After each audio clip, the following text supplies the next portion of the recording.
Who were the early Neoplatonists?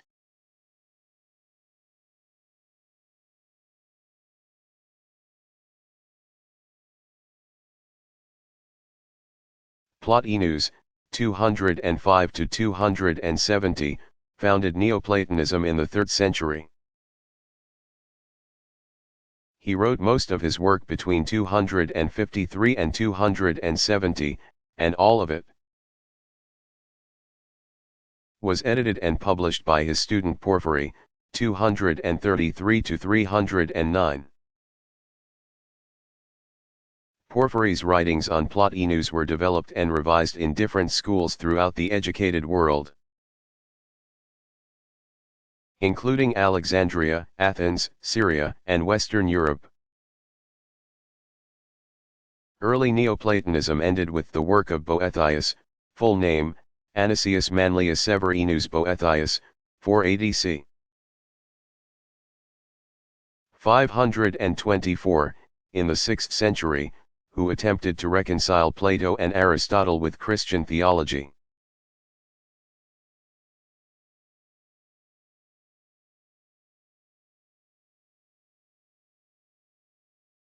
What is known about Immanuel Kant's life?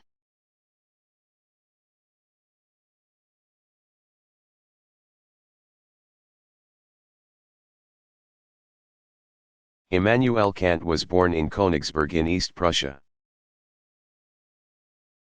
His father was a saddler, and his grandfather was a Scottish immigrant. After attending the local high school, he was taught by the philosopher Marin Knudsen at the University of Königsberg. He worked as a tutor and returned to take a master's degree, after which he was employed as a Privatdozent, private docent, or PD, to teach physics, mathematics, anthropology, geography, and some philosophy. In his courses on anthropology and geology, he taught the prevailing view of European racial supremacy over Asians and Africans. He was poor until 1770, when he secured the position of Chair of Logic and Metaphysics at Königsberg. Other European intellectuals, such as Jean-Jacques Rousseau, 1712 to 1778, whom Kant greatly admired, constantly moved and traveled to secure their fame and livings, with amorous and political adventure. As a kind of byproduct of their intellectual careers. But that was not for Kant. He never left the area of East Prussia, and remained a bachelor in Königsberg, now Kaliningrad, all his life. When the Prussian king asked him not to publish further about religion in 1794, he duly complied. Kant's health was fragile, but he took care of himself, living until he was 80. He relied on travelers and published works for information about the outside world and was content to dine with friends and fulfill his professorial duties, including a term as rector of the university. Kant's early works were about natural science, the most notable being his General History of Nature and Theory of the Heavens, 1755. His magnum opus was the Critique of Pure Reason. But when it finally appeared in 1781, few could understand it. He tried to make his ideas more accessible in his Prolegomena to Every Future Metaphysics, 1783. This was followed by his 1790 Critique of Practical Reason and the Critique of Judgment. In 1793 and 1797, he published Religion Within the Bounds of Mere Reason and the Metaphysic of Morals. Kant was by then famous, but younger thinkers undertook to explain his system better than he had. He was working on his response to them in his opus posthumum when he died.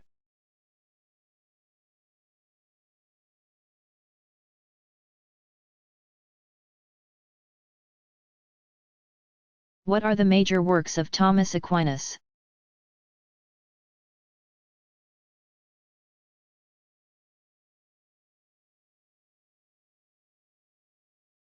Aquinas, 1224–1274, wrote prodigiously throughout his life. And his works include commentaries on the writings of Aristotle, reports on Albertus Magnus. 1200–1280, lectures, a commentary on the sentences of Peter Lombard, c. 1095–1160, and other philosophical treatises such as On Being and Essence and On the Principles of Nature, as well as on the unity of the intellect against the Averroists. He is most famous for his Summa against the Gentiles and Summa on Theology.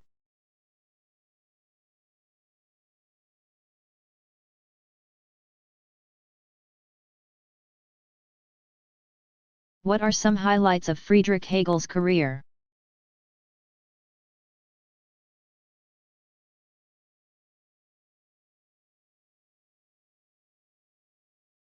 Hegel was the eldest of 3 children. His father was a minor government official in the Duchy of Wittenberg. His mother died when he was 11. He attended the theological seminary or Stift, which was a subsidiary of the University of Tübingen. His roommates were the great German Romantic poet Johann Christian Friedrich Hölderlin and the philosopher Friedrich Schelling.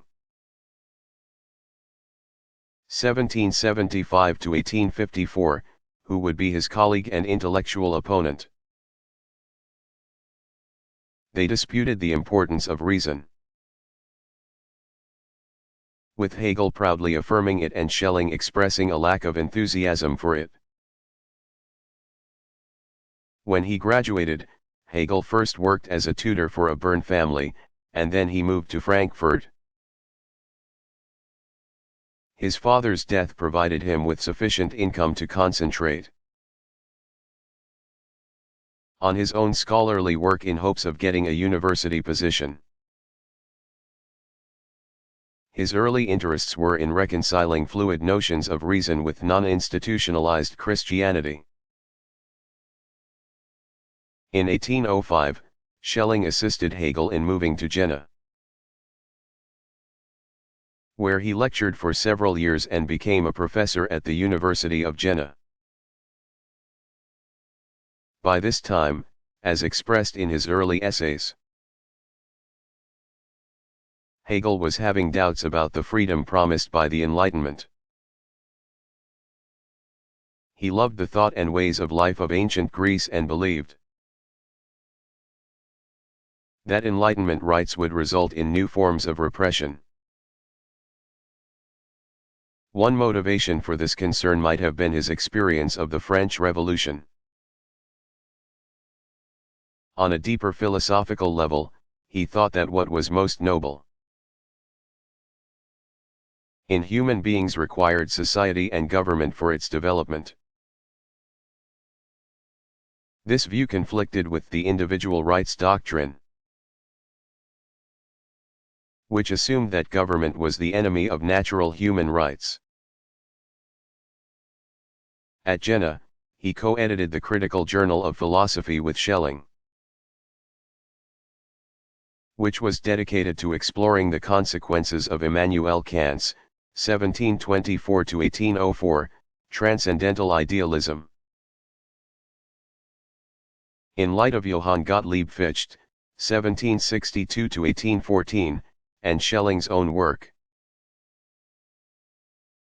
Hegel left Jena when the university closed after Napoleon Bonaparte's victory in October 1806. He then edited a pro-Napoleon newspaper in Bavaria,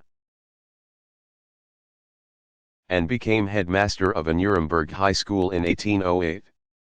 In 1807 Hegel's important Phenomenology of Spirit was published. And then his Science of Logic, 1812, resulted in a professorship at Heidelberg. In 1818 he assumed his last post, which was as a professor at Berlin, lecturing widely on philosophy of history, history of philosophy, aesthetics, and philosophy of religion, much of which was unpublished until it was posthumously compiled from his notes and those of students. Hegel's Foundations of the Philosophy of Right, Natural Right and Political Science in Outline was published in 1821.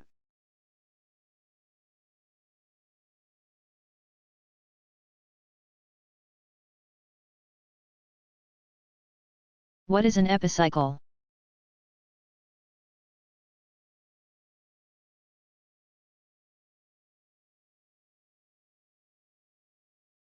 An epicycle is a type of circular motion that is not observed but, rather, theoretically postulated. From the postulation, what could be observed became predictable, which was how it saved the appearances, or was consistent with what was observed. In the Ptolemaic system, the 80 epicicles were necessary to account for the different speeds and directions in the observed movements of the Moon, Sun, and 5 known planets. They also explained differences in how far the planets appeared to be from Earth at different times.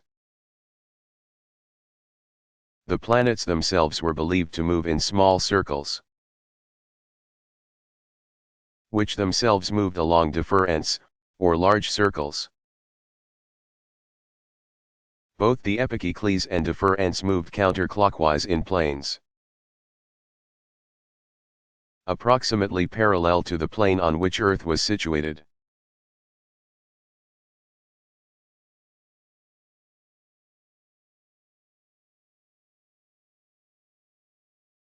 What is epistemological rationalism?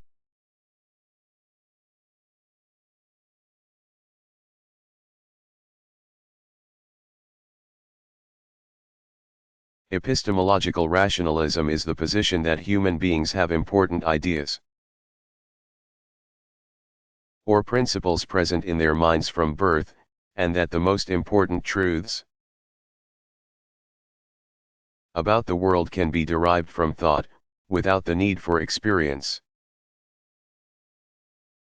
These a priori truths are also held to be logically certain, which is to say that it would entail a logical contradiction to deny them, and that they are absolutely certain, or, in current terminology, true in all possible worlds.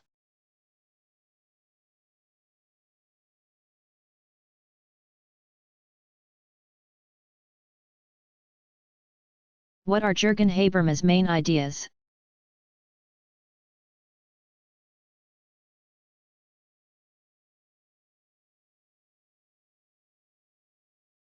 Habermas, 1929, quest has been to find a normative or prescriptive basis for social criticism. As a graduate student, he identified the importance of the public sphere of political discourse in the 18th century, which did not endure. In his early work, he rejected positivism, Marxism, and the psychoanalytic tradition for their failures to provide a normative foundation. His own goals were liberatory, and he thought that modernity could best be criticized from communicative rationality or progressive discourse, as opposed to merely instrumental or goal-oriented rationality. Habermas has held that formal pragmatics is necessary to clarify the implicit rules that determine who participates in official and institutional discourse. In criticizing these rules, Habermas' conclusion is that such discourse is biased toward bureaucracy and technology or mastery of nature, which is not limited to capitalism. The correction lies in an ongoing dialectic or public discussion, with the ideal of obtaining the agreement of all interested groups. This pluralistic dialectic is itself an ideal speech situation. Habermas' ideal speech situation is understood by many to be a revival of Enlightenment rationality.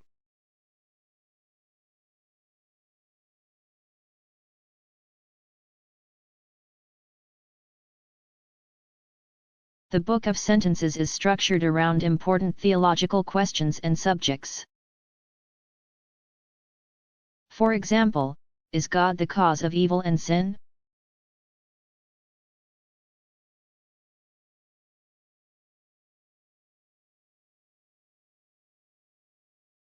Peter first set out the question or issue, related what the position of the Church Fathers on it would have been, and then proposed his own answer or resolution.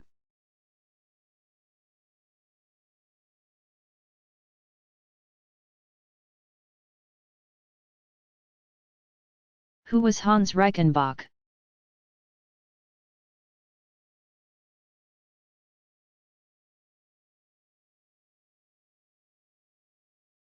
Hans Reichenbach, 1891–1953, was the leader of logical empiricism. He was born in Hamburg and studied mathematics, physics, logic, and philosophy. He became a professor of philosophy of science at the University of Berlin and was a close associate of Albert Einstein. He founded Erkenntnis with Rudolf Carnap, 1891–1970, which was the premier journal of scientific philosophy in the 1930s. As with thousands of other Jews at the time, Reichenbach had to leave Germany in 1933. He first went to Istanbul before settling down at the University of California at Los Angeles. His main works include Experience and Prediction, 1938, The Theory of Probability,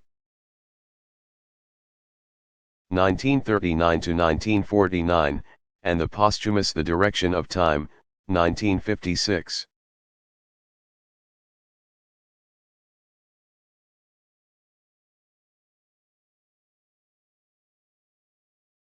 What were the important ideas of the Sophists?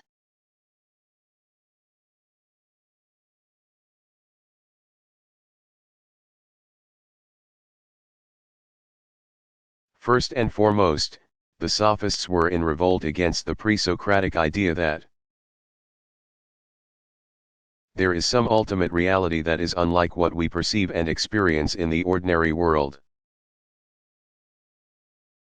but in some sense causes what we do perceive and experience. The Sophists elevated the importance of the world that appeared to exist for human beings,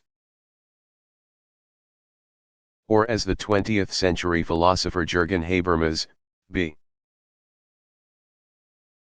1929, famously called it, the life world, although Edmund Husserl 1859–1938 originated the term. They all thought that virtue can be taught, which meant that anyone could participate in government, regardless of their wealth or social class. In that sense, the Sophists enabled ancient Greek democracy. The Sophists insisted that moral beliefs should have rational reasons and be capable of defense in rational argument. In sophistic treatments of morality, human nature was often opposed to society or convention, and the Sophists were on the side of nature. Finally, it should be noted that the Sophists practiced in an oral tradition, which Socrates was to bring to a level of elegant perfection that no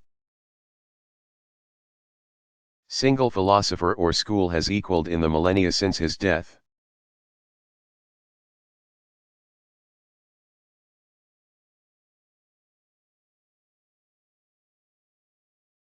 What is verificationism?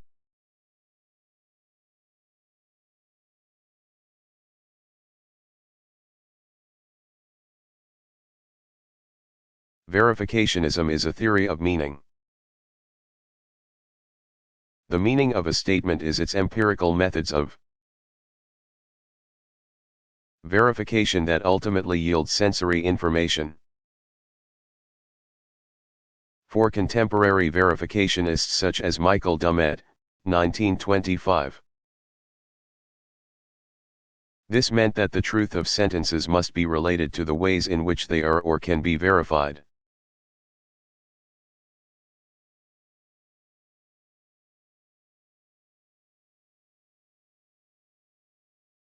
Is Jürgen Habermas' work wholly theoretical?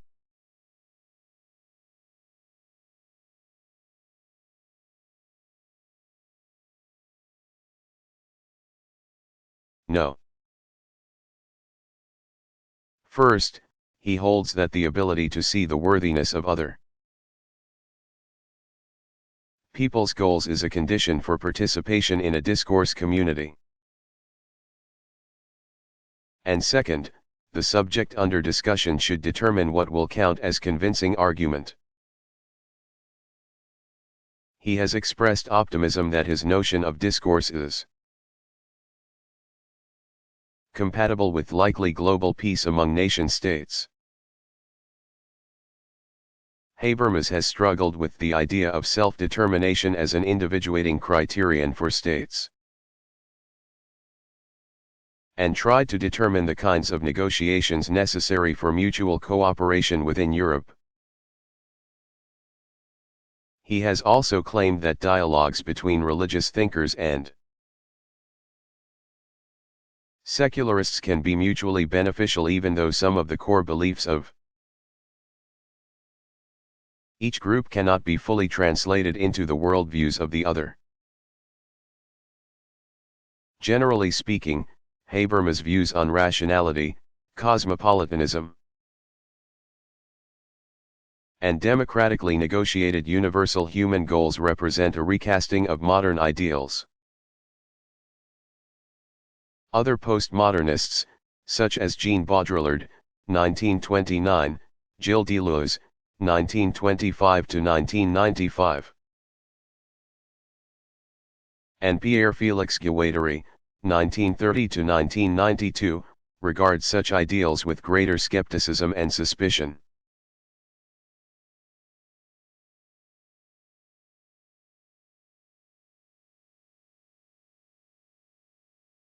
Who is Hélène Cixous?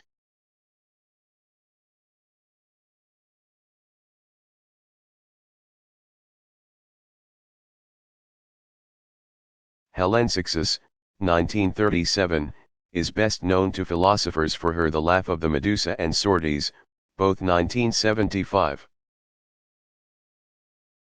These works constitute an anti-essentialist exhortation for women to reclaim their bodily experience in a new form of feminine writing, écriture féminine. Cixous has been interpreted to advocate bisexuality and multiplicities of sexuality in ways believed to have prefigured queer theory.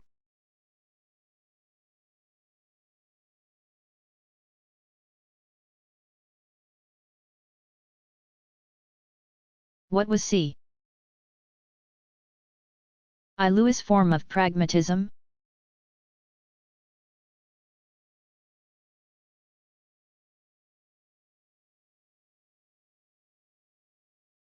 Lewis believed that all knowledge about the world, even simple perceptual truths,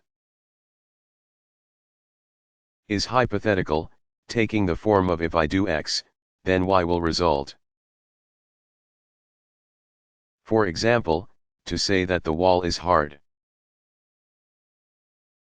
means that I will have a certain sensation if I bang my head against it, just as the claim that the peach is ripe means that if I bite into it, I will experience certain expected flavors. In ethics, Lewis believed that value judgments are appraisals of the consequences of action. Aesthetic valuation, however, involves an apprehension of an objective qualitative mode of experience. Lewis, like John Dewey, 1859–1952, believed that values are in the world as objective qualities, and not the result of human preferences or judgments. According to Lewis, every experience has both a value dimension, according to where it is on a scale from good to bad, and an aesthetic dimension from pleasing to unpleasant, or of high to low aesthetic quality. In both ethics and aesthetics, some things can be seen to be intrinsically good, upon reflection. And in ethics, the aim and purpose of action is often what is intrinsically good.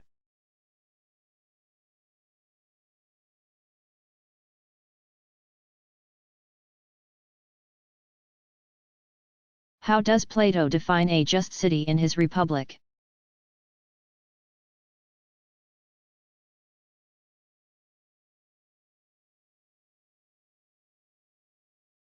In the Republic, Plato's theory of forms reaches its full development as he presents a, to him, utopian way of life. In order to understand justice in the individual, he sets out to describe a just city, the individual writ large. The main political principle of justice is a kind of division of labor that is mirrored in the tripart division of the human being, or soul, into body, emotions, and spirit, and reason. For Plato, what we experience as the body belonged to the realm of mere appearance. Just as human beings are happiest when their reason rules, it is necessary that the ideal city be ruled by those in whom reason is most perfect, namely, philosopher kings and queens. Below the rulers are a guardian class of police and soldiers, who correspond to the spirited part of an individual soul, and at the bottom are the mechanics, servants and farmers, who are like the appetites, or an individual's physical body. To ensure that the rulers love and serve their city above all else, Plato suggests that the family be abolished. In his social structure, men and women do not have to base their lives on their biological reproductive roles. Private property is unnecessary, too, as are monogamous sexual relationships or traditional marriage. The smartest, healthiest, and altogether best boys and girls will be specially trained. Beginning with a simple diet, plain living conditions, and exercise in the open air. Because the poets lie and teach impiety, there will be no literature in the new curriculum. In young adulthood, the young rulers will be taught mathematics and philosophy. At the age of 35, they will be sent out into the world for 15 years. To serve the community as lower administrators, police, and soldiers. At the age of 50, they will be ready to rule, all the more so because it will be against their desire to devote the rest of their lives to study of the forms. Plato, like many since him, believed that those who do not wish to rule are the very ones who should rule.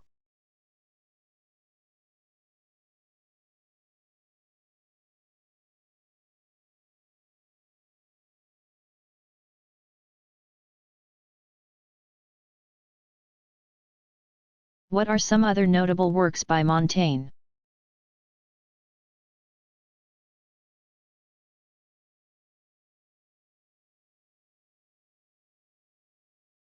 In addition to his skeptical writings, Montaigne, 1533 to 1592, became famous for the whole of his essays. 1560, literally, attempts, the most substantial of which was his The Apology of Raymond Sebond. The essays here were far-ranging, witty, digressive, and all about him, his tastes, opinions, and large and petty problems. He also wrote about his trip to Germany, Switzerland, and Italy in his Journal de Voyage en Italie par la Suisse et l'Allemagne en 1580 et 1581, Travel Journal. Undertaken after he had presented a copy of his essays to the French king. Montaigne was diplomatically active in trying to quell religious antagonism and instrumental in securing Henry of Navarre's ascension to the throne as King Henry IV. He probably would have become a member of Henry's court had illness not intervened.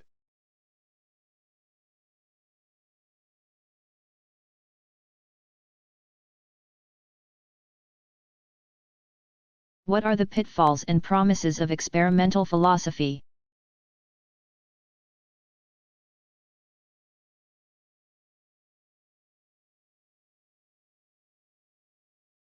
In its degenerate forms, experimental philosophy could resemble philosophy by opinion poll. But that is not its goal or method. Rather, the view is that before relying on ordinary intuitions, philosophers should check what non-philosophers actually believe. That is, if philosophical theories depend on a certain view of intuitions, then philosophers should begin with the empirically accurate view. They should make sure that when they say the public thinks X, that the public does think X. The promise of philosophy is that experimental philosophy has the potential to make social and political philosophy more scientific. This does not deprive philosophers of the freedom to construct theories that explain why ordinary intuitions are incorrect, insofar as they are complex judgments and not mere expressions of taste. Recent work in experimental philosophy includes Joshua Knobe and Sean Nichols. Experimental Philosophy, 2008, Joshua Knobe, Intentional Action in Folk Psychology. An Experimental Investigation, in Philosophical Psychology, 16, 2003, N.K. Anthony Appiah, Experiments in Ethics, 2008. Critical responses to experimental philosophy include, Ernest Sosa. Experimental Philosophy and Philosophical Intuition, in Philosophical Studies. 132, 2006, Kirk Ludwig, The Epistemology of Thought Experiments, 1st vs. Third-Person Approaches, in Midwest Studies in Philosophy, 31, 2007, and Antti Kopinen. The Rise and Fall of Experimental Philosophy, in Philosophical Explorations, 10, 2007.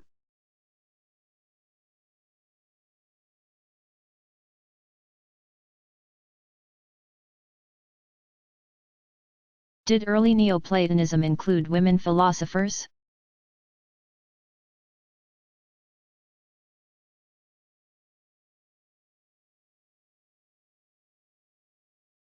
Yes. Overall, Christianity emphasized the importance of the individual immortal soul.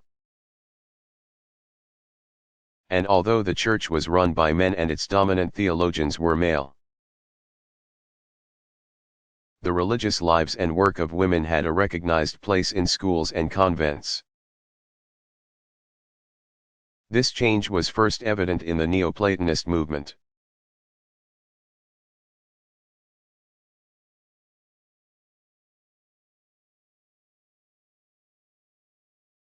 Was F.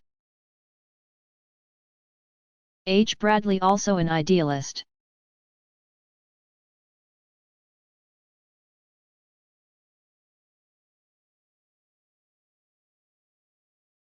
It's not clear whether Bradley was an idealist, though he did believe that our direct experience of particular existence is what we can call reality. In his second major work, The Principles of Logic, 1883, Bradley attempted to construct the metaphysical system that would explain his ethics. Thought is embodied in judgments, which must be true or false. Ideas are the contents of judgments and they represent reality. Ideas also represent kinds of things, each member of which is a particular individual, in the sense of an object. For example, you can have the idea of your particular pet dog, Rover. And that idea represents just Rover, but you also have the idea of dogs that represents all dogs. However, all judgments are hypotheticals claiming that certain universal connections exist in reality. For example, if one makes the judgment that dogs are good companions for humans, one is claiming that dogs in a general sense that applies to all. Dogs are good companions in a general sense that applies to all human beings. But such a judgment is hypothetical because you might have a dog that is not a good companion for you. Reality is the sum total of everything that there is in the world, and as such, reality is what Bradley called a concrete whole. One encounters reality by the experiences that one has. That is, judgments are abstract, whereas reality is particular. For this reason, thought can never fully represent reality. Another way of putting this is that the real world cannot be completely described and classified by us. Finally, in his Appearance and Reality, 1893, Bradley further explained that reality, as experience, is all blended in harmony. Bradley thought that relations such as bigger, smaller, before, and after are appearances, not reality. Relations are abstracted by thought from direct experience of reality. This direct experience taken altogether is the absolute, and, in a surprising turn, Bradley concluded that the absolute, or the totality of our experience, is the real reality, as opposed to something that our experience could be experience of. In other words, Bradley held both that our experiences are experiences of reality and that all of our experiences added up constitute reality.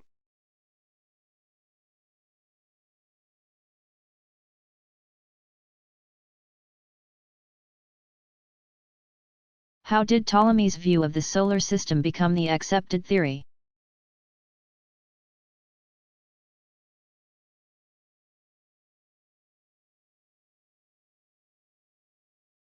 Ptolemy of Alexandria, 90 to 168 c.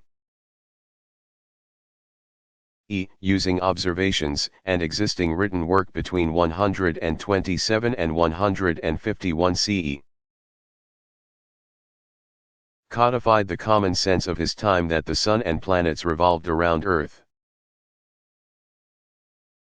His work overthrew the more revolutionary writings of Aristarchus of Samos. c. 310 to 230 BCE, who in On the Sizes and Distances of the Sun and Moon claimed that the Sun is much larger than Earth based on his observations of our Moon. According to Archimedes of Syracuse, 287 to 212 BCE, who combined mathematics with observations to found the science of mechanics. Aristarchus said that the fixed stars and the sun remain unmoved, that the earth revolves around the sun on the circumference of a circle, the sun lying at the center of the orbit. Aristarchus correctly surmised that to explain the apparent immobility of the fixed stars and assuming Earth did move, the distances between the stars would have to be huge compared to the diameter of Earth's orbit. Aristarchus' theory was defended by Seleucus of Babylonia in the 2nd century BCE. But the consensus of educated opinion was that Earth was the center of the universe, either as a floating ball that the heavens revolved around, or a stable solid, which was how it appeared to humanity. Hipparchus of Nicaea, c. 190 – 120 BCE, in Bithynia, around 130 BCE, put forth a theory based on the work of Eudoxus of Cnidos.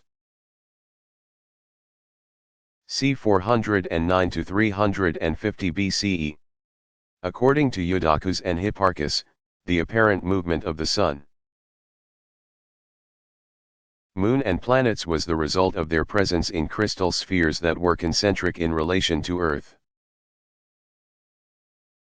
It was this view that Ptolemy used as a basis for his mathematical calculations.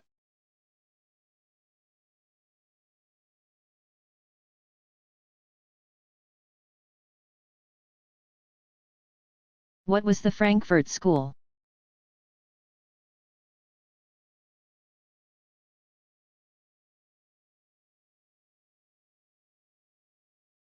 The Frankfurt School was the intellectual activity associated with the Institute for Social Research in Frankfurt am Main, Germany. The institute was made possible by a gift from Felix Weil. 1898 to 1975, in 1923, following the first Marxist week, which was very well received by intellectuals. The institute was, in addition, funded by Frankfurt University and, during the Nazi period, 1933 to 1944. Max Horkheimer, 1895 to 1973, and Theodor Adorno, 1903 to 1969, secured the support of Columbia University to set up its exiled version as the International Institute of Social Research in New York City. The institute in Frankfurt was reinstated after World War II ended in 1945. Walter Benjamin, 1892 to 1940. Herbert Marcuse, 1898 to 1979, and Erich Fromm, 1900-1980, were also among its first generation of members. Jürgen Habermas, 1923, remains its most famous contemporary member. Hannah Arendt, 1906 to 1975, had political interests that implied she had more in common with the Frankfurt School than any other movement. Despite striking out on her own as an American philosopher after leaving Germany, although not part of the Frankfurt School because he was imprisoned by the Italian fascist government in 1926. The Marxist theorist Antonio Gramsci, 1891–1937, deserves mention in this context.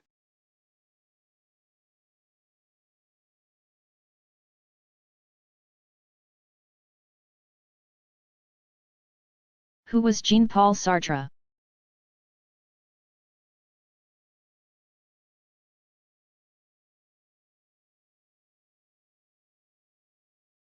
Jean-Paul Charles Imard Sartre, 1905–1980, was the icon of 20th-century existentialism. Popular versions of his ideas gave existentialism its dark glamour of atheistic, nihilistic, cigarette smoking, absinthe drinking, café frequenting. French intellectuals, arguing about ideas, and practicing free love. Sartre himself smoked a pipe, was short, stocky, nearsighted, and wall-eyed. He was well known by his contemporaries for his work in the French resistance against the Nazis, and later on, for his Marxism and opposition to the Vietnam conflict. Sartre refused to accept the Nobel Prize for Literature in 1964 on the grounds of his political objections to the bourgeois militaristic culture that made such a prize possible. Sartre's main existentialist works consisted of numerous plays and essays. The novel Nausea, 1938, and the philosophical works The Imagination, 1936. The Transcendence of the Ego, 1937, and Being and Nothingness, 1943. His Marxism was developed in the uncompleted three-volume work The Critique of Dialectical Reason, 1958–1959.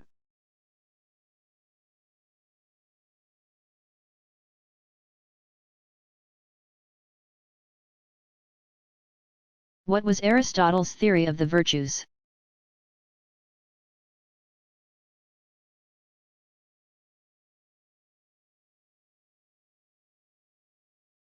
Aristotle believed that virtue, or moral goodness, is a form of practical wisdom. It is neither determined by nature, nor is it precluded by nature. It is the result of thought, action, and habit. However, not everyone can be virtuous, according to Aristotle. His necessary conditions for virtue included high social status,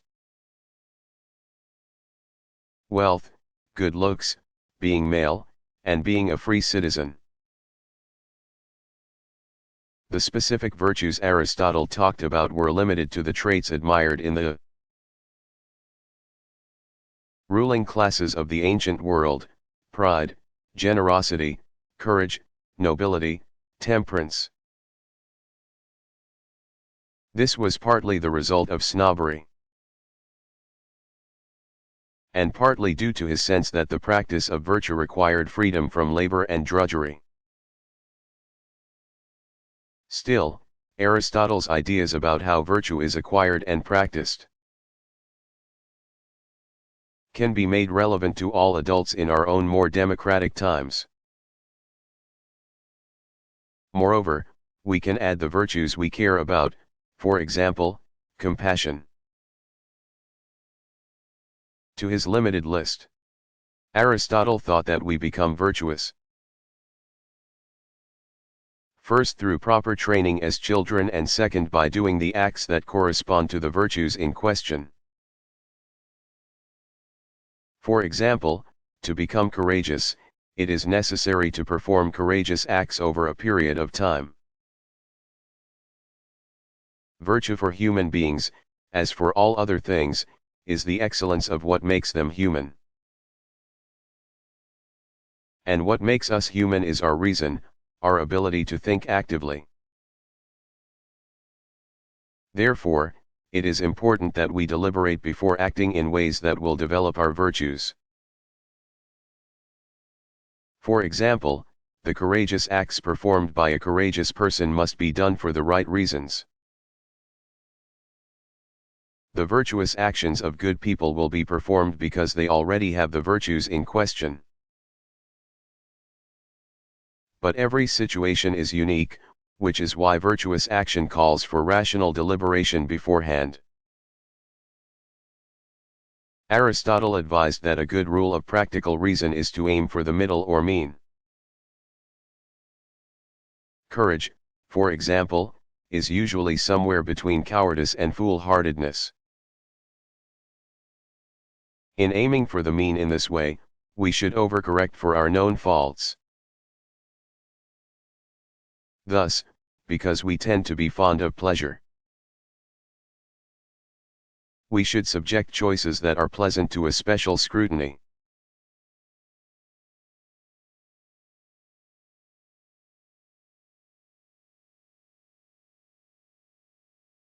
What are some examples of the perplexities Maimonides set out in his Guide of the Perplexed?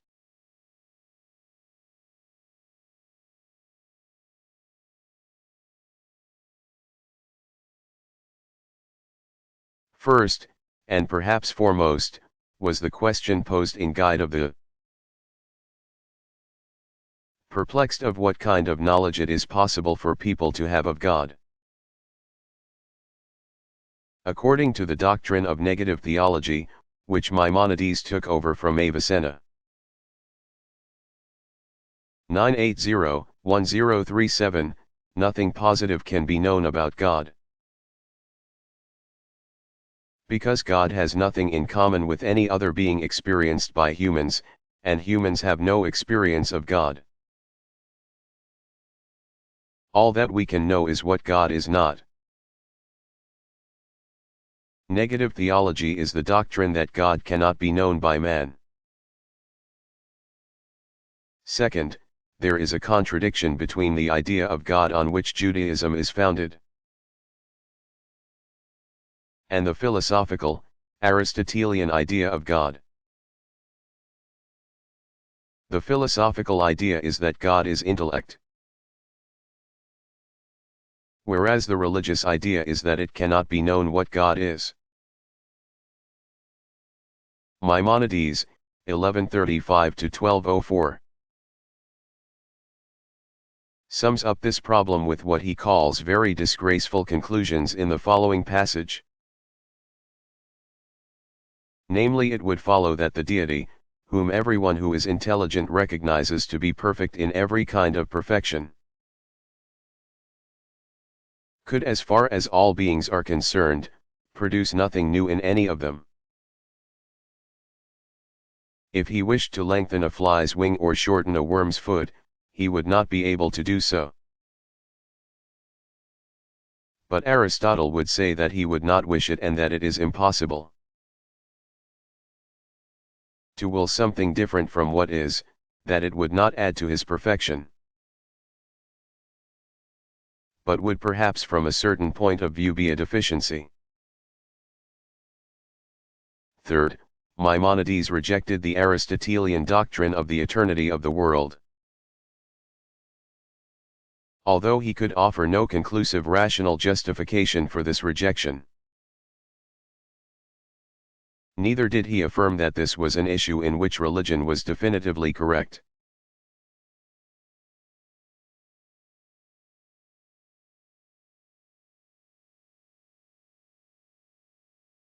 Who was Antonio Gramsci?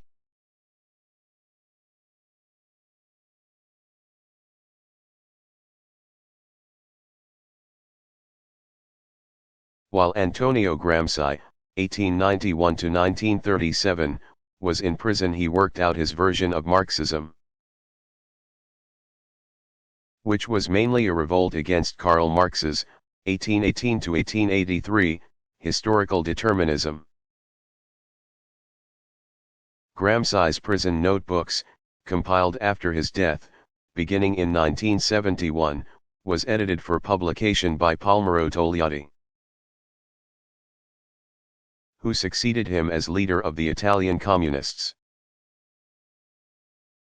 According to Togliatti, education and persuasion were the paths to reform toward a classless society. Rather than Bolshevism or direct political revolution. Gramsci's most influential idea has been what Togliatti called Gramsci's theory of hegemony, whereby the dominant class in society creates not only its own ideology, but also that of the classes dominated by it. All classes share the ideology of the dominant class. Hence, education and persuasion are important to change the social mass mind, so that political change can evolve. In this sense, it could be said that Gramsci was not only a member in spirit of the Frankfurt School, he was also a structuralist.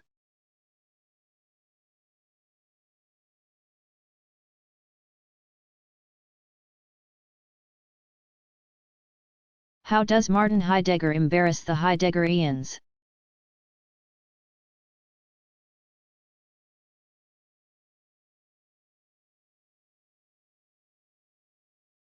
Heidegger's political beliefs and behavior when the Nazis came to power have generated much controversy.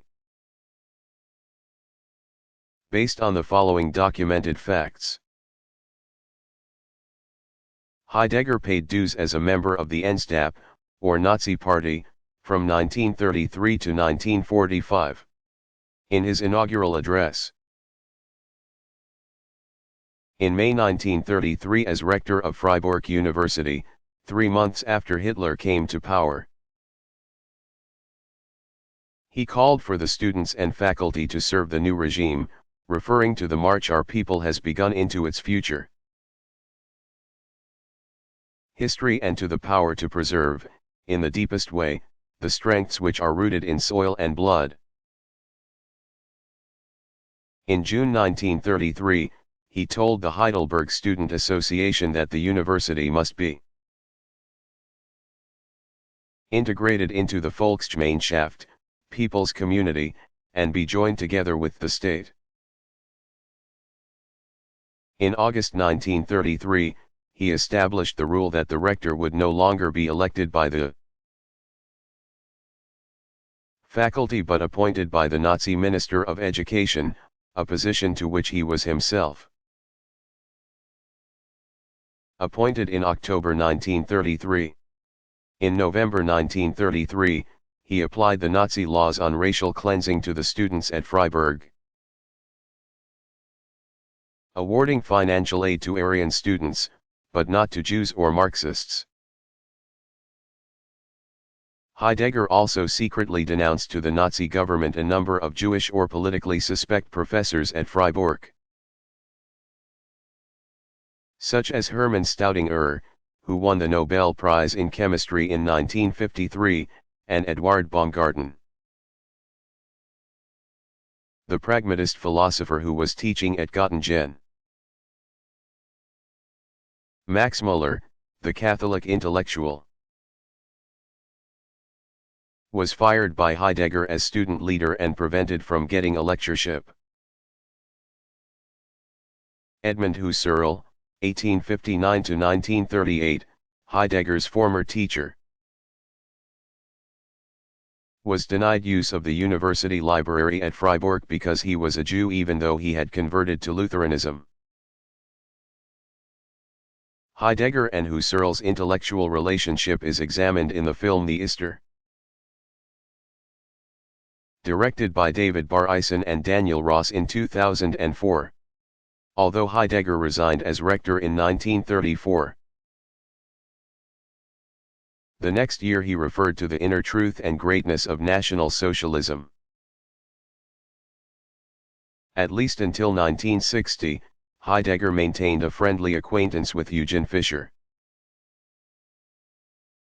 the head of the Institute of Racial Hygiene in Berlin that employed the infamous Dr. Joseph Mengele as a researcher. Heidegger never repudiated Nazism after World War II. In his lecture on technology in 1949, he referred to the mechanism of agriculture, saying, "Agriculture is now a motorized food industry in essence. The same as the manufacturing of corpses in the gas chambers and the extermination camps.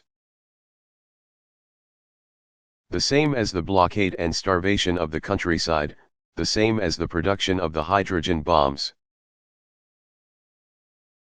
Many were offended by this comparison by Heidegger of murdered Jews to agricultural products. In a last interview before his death,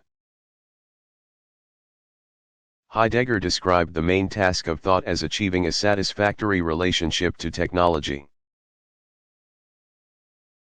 He said that National Socialism had that goal, but that those people were far too limited in their thinking to acquire an explicit relationship to what is really happening today and has been underway for 3 centuries. In other words, his greatest disappointment with the Nazis was their failure in addressing the problem of technology.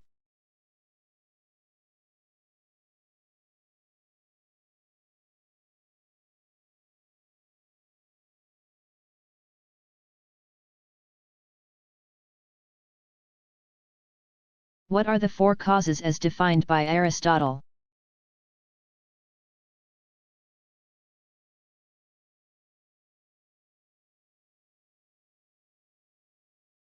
Scientific knowledge provides causal explanations of real kinds of things. Aristotle asserted that there are 4 causes: formal, material, efficient, and final. The formal cause of your dog is what makes the animal a dog. It is its dog essence. The material cause of the dog is the physical stuff of which it is made, its matter. Aristotle believed that matter or physical reality is the same in all things but uniquely informed by their specific forms. The efficient cause of the dog is its birth and the food and water it consumes. The final cause of the dog is its ultimate purpose or function as a dog, its full development as a dog, and its ability to be a loyal friend and helper to human beings in general. And because it is your dog, yours in particular. Form is the actuality of a substance and matter is its potential. The particular puppy you first brought home had the physical potential to become the fully excellent creature it grew into.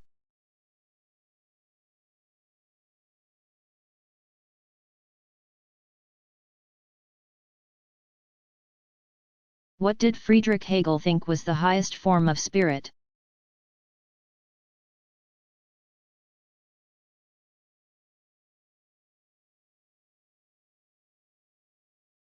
The modern state of Hegel's own time is considered by him to be the epitome of absolute spirit. This state is a unity that molds its members and also allows them individual freedom.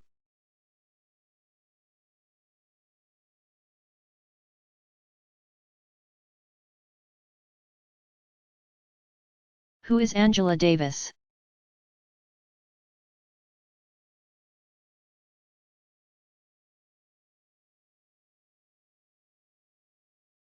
Angela Davis, 1944, is a world-famous African-American social critic and political activist. In 1970, she was acting assistant professor in the philosophy department at the University of California, Los Angeles, and a member of the Communist Party USA. She was also once associated with the Black Panther Party. Davis was criminally indicted for helping Black Panther member George Jackson to escape from a courtroom in Marin County, California, in 1970. The guns Jackson used were registered in Angela Davis' name. She was for a while on the FBI's most wanted list after she fled arrest. In the end, Davis was acquitted of criminal charges and was rehired at the university. Davis claimed that she never completed her dissertation because it was lost in papers confiscated by the FBI. She has since developed a distinguished career in critical writings about race and gender, as well as the prison industrial complex in contemporary American culture. Davis' principal works include If They Come in the Morning, Voices of Resistance, 1971. Frame Up, The Opening Defense Statement Made, 1972, Angela Davis, An Autobiography. 1974, Women, Race and Class, 1981, Violence Against Women and the Ongoing Challenge to Racism. 1985, Women, Culture and Politics, 1989, Blues Legacies and Black Feminism. Gertrude Ma Rainey, Bessie Smith, and Billie Holiday, 1999, Are Prisons Obsolete?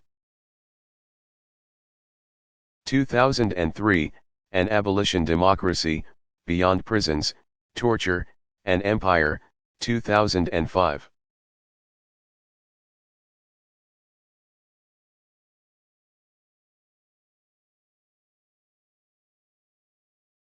What is the philosophical issue regarding biological race?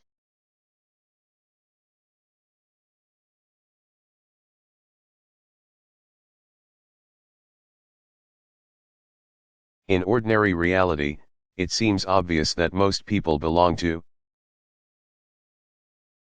one or another of a few major races due to biological differences. Actually, human biological sciences have failed to identify any physical essences that distinguish a race. And there are no stable physical traits that all members of any race share. For example, some black people have lighter skin hues than some white people. And overall there is greater variation of so-called racial traits within races than between races. When the human genome was mapped at the turn of the 21st century, geneticists reporting on the research emphasized that they had found no genes for race. Of course, the physical traits that count as racial are genetically inherited. But there is no difference in principle between those traits and others. Both globally and historically, criteria for racial membership have varied. In colonial times, a person was considered white if most of their great-grandparents were white. By 1900, the one-drop rule was in effect throughout the land. A person was considered black if there were any black ancestors, no matter how far back they were. The one-drop rule erased positive racial identities for Americans with both black and white ancestry. They were, and to a large degree still are, considered black, rather than multiracial, mixed race, or biracial. The lack of a biological foundation for black or white racial identity has led some writers to suggest either that racial categories be eliminated or that racial identities be recognized as purely social. On that social basis, there is no rational reason why people with both black and white ancestry should not be recognized as mixed race, instead of automatically assigned to the black category. Others have tried to reconstruct less rigorous biological bases for race. And still others have argued that, within the African American tradition. Race has always been understood to involve something more than biology.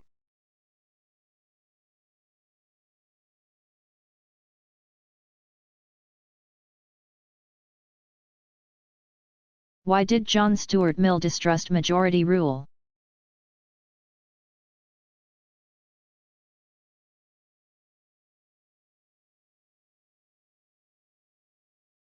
Mill argued in On Liberty, 1859, that the whole of society could be swayed by the mere opinions and passions of a majority. For this reason, free speech was essential. Even if those who seek to suppress free speech are correct, if they are not willing to present their arguments afresh, they might come to hold their correct conclusions as mere superstitions. Mill thus believed in freedom of opinion for its utility in promoting a generally rational pubic epistemology or shared theory of what constitutes knowledge. He thought it was important that people have standards based on what is known as opposed to mere opinion. If there is free speech and public disagreement, then the parties that prevail have to give reasons for their views, according to Mill. In other words, Mill thought that free speech would encourage good arguments, and that good arguments would result in an informed public. Knowledge, according to Mill, required both reasoning and a justification of beliefs.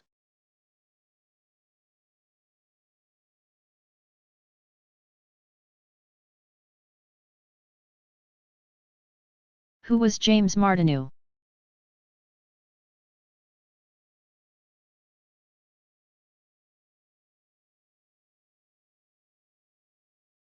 James Martineau, 1805 to 1900, was an English religious intuitionist. His main works were Types of Ethical Theory,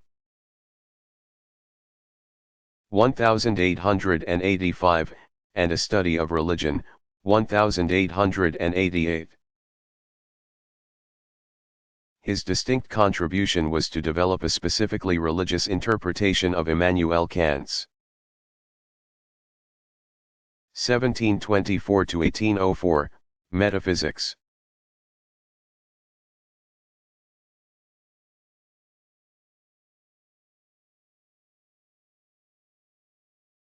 Did philosophy lead to the other sciences all at once?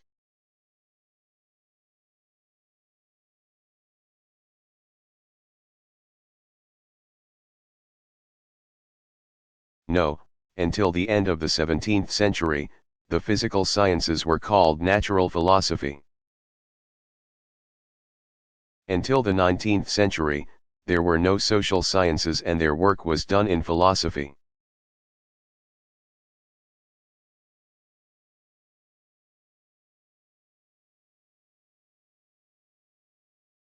What is the Brights movement?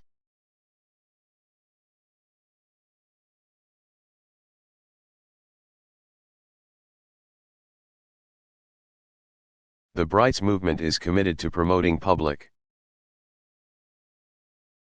understanding and acknowledgement of the naturalistic worldview. Chicago biology teacher Paul Geisert and Manga Futrell. An educator who is also a board of directors member of the American Humanist Association and a former president of Atheists and Other Freethinkers. Founded it in 2003. Futrell defined a Bright as an individual whose worldview is naturalistic, free from supernatural and mystical elements. The Brights movement motto is illuminating and elevating the naturalistic worldview. The organization has three major aims: promote public awareness of the naturalistic worldview, achieve recognition that individuals who hold this worldview can behave in principled ways in important civic matters, and educate all members of society to recognize and accept the participation of brights.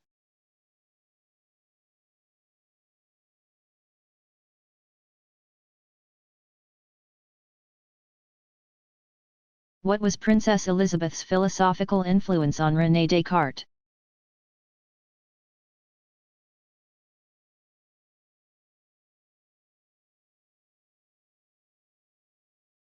Descartes wrote Passions of Soul mainly to try to answer her questions about how the mind interacted with the body. In that book, Descartes discusses how emotions are the mind's perceptions of disturbances in our bodies. He thought that the will was part of the soul and immaterial, but that there were very delicate fluids in the pineal gland that the will could influence. The result was that parts of the body could be controlled by the mind. In this passage, the possibility of the materiality of the soul is deftly introduced in a way that illumines Descartes' dualism. No one, including Descartes, could satisfactorily explain how an immaterial soul could interact with a material body. One solution to this problem that Elizabeth intuited was to posit the soul as material.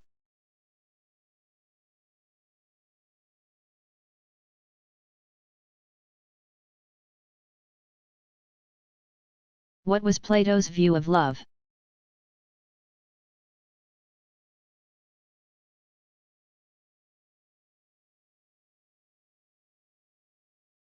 Plato had two theories on love, one Platonic and the other not. In the Phaedrus he describes the development of passion between a mature man and a beautiful boy. The man's love for the particular beautiful person grows into a love of beauty in general. That general love of beautiful things becomes a love of the beauty in laws.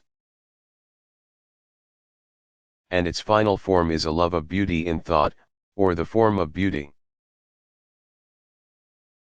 It should be remembered that the ancient Greeks prized what we would call homosexual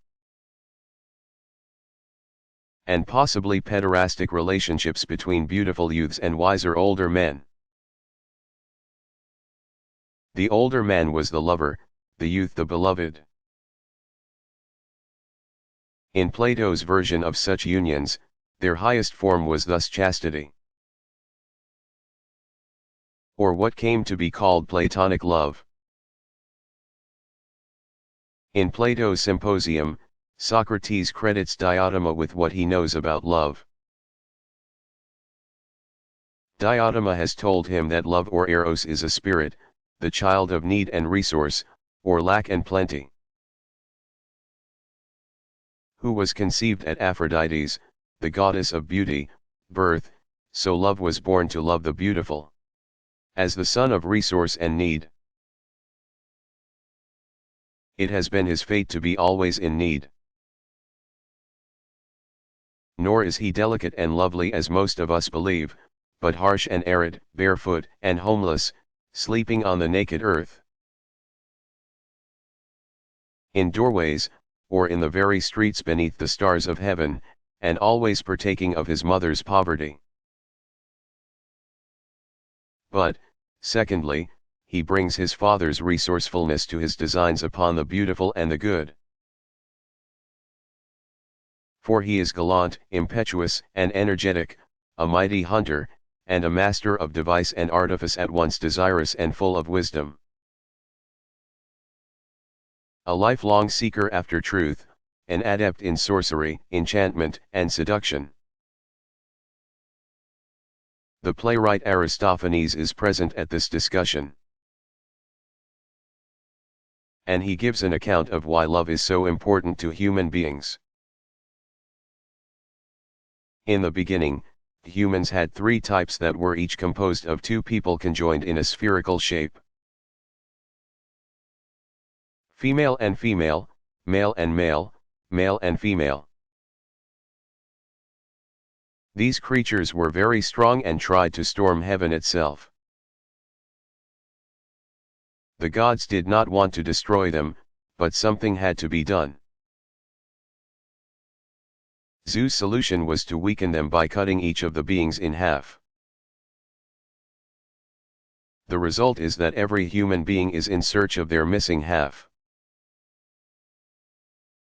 Men and women who were conjoined as hermaphrodites seek each other. Lesbians seek other women to complete themselves, and men who were joined to men are attracted to other men. Both Diotima and Aristophanes' explanations of love clearly involve sexual consummation and are not Platonic.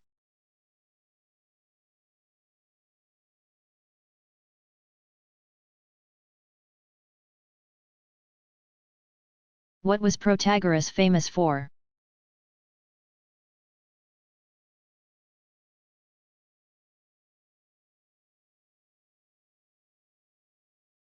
Protagoras of Abdera in Thrace, c.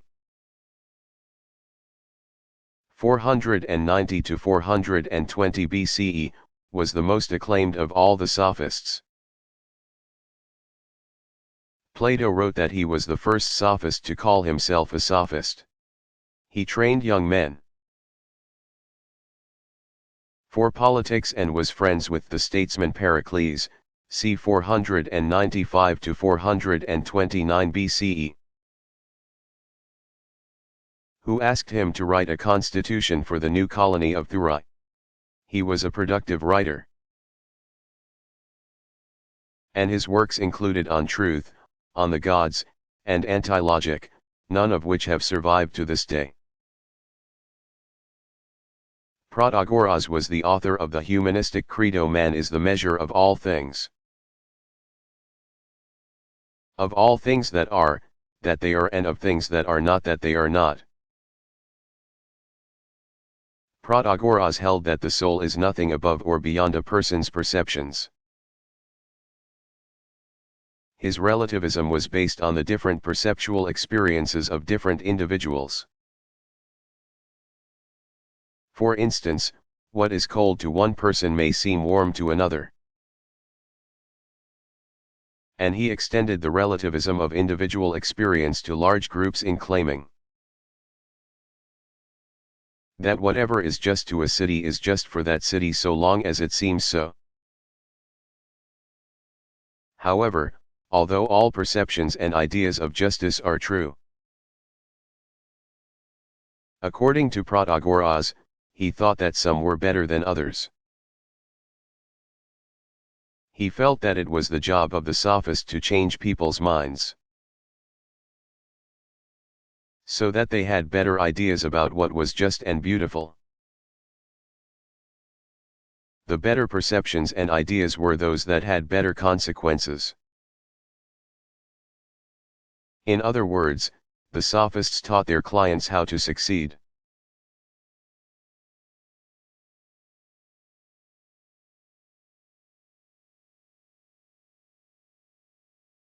Why was Montaigne important?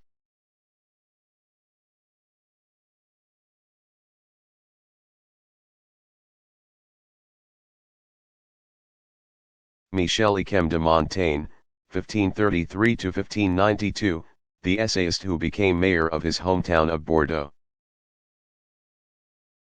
France, resurrected the ancient Greek skepticism of Sextus Empiricus, 160 to 210 c. With some reliance on Cicero.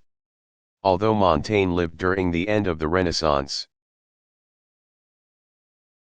his ideas set the stage for much thought that would follow during the scientific revolution and early modern philosophy. In the history of ideas and philosophy, he is therefore much more than a Renaissance figure.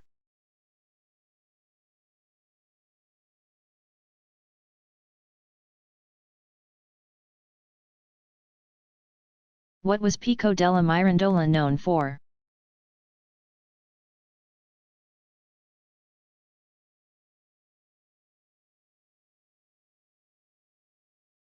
Giovanni Pico della Mirandola, 1463-1494, is most famous for his oration on the dignity of man, which was the introduction to his 900 Theses, which he wrote in order to debate publicly in Rome. A papal commission censored 13 of the Theses, but after Pico attempted to justify them with his apology,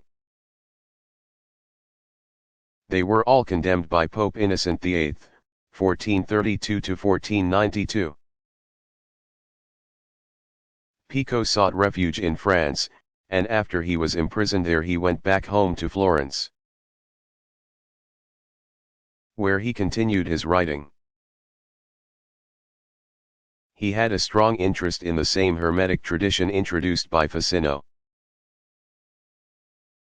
although he argued against part of it in his disputations against astrology.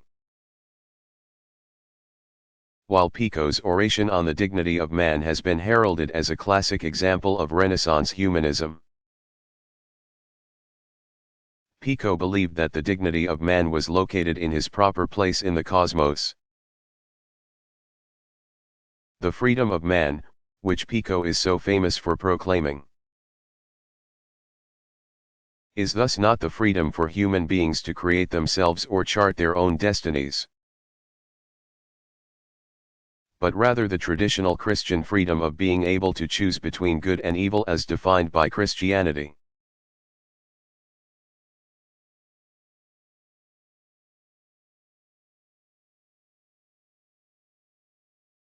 Who were the scholastics?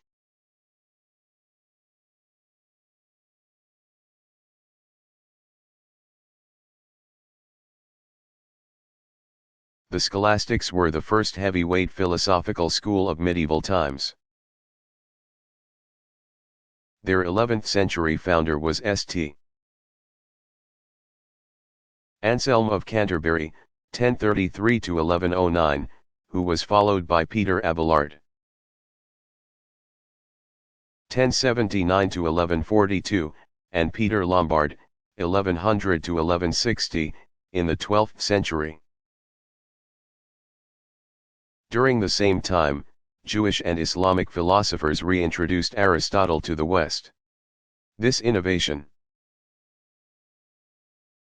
culminated in the work of Saint Thomas Aquinas, c. 1225-1274, followed by John Duns Scotus, 1266-1308.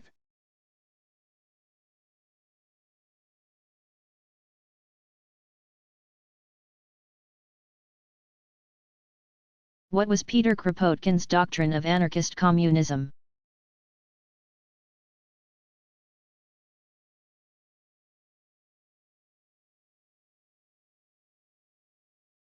Kropotkin's proposals proceeded from the needs of consumers. He envisioned a free distribution warehouse,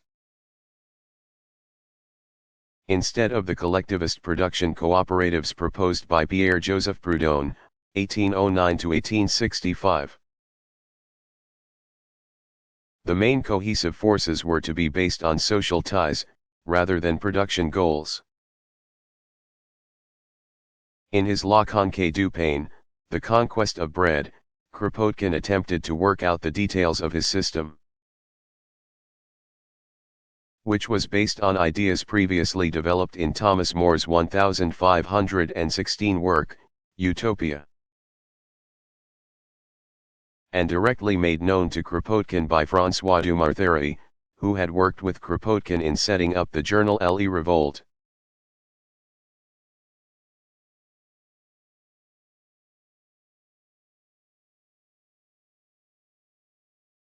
What is a scientific revolution according to Thomas Kuhn?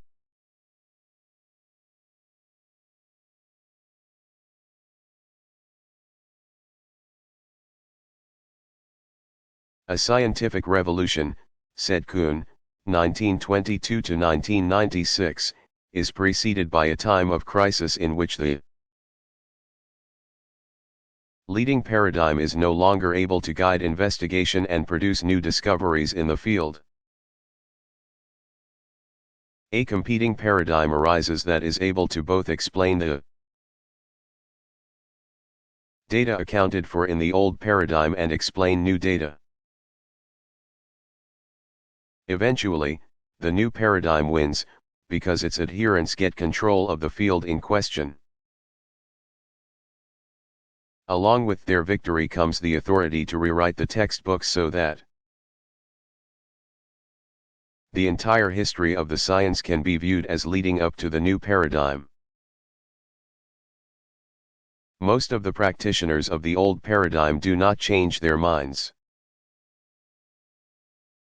but literally leave the field, either through retirement or death. The new paradigm then establishes a new era of normal science that persists until the next revolution.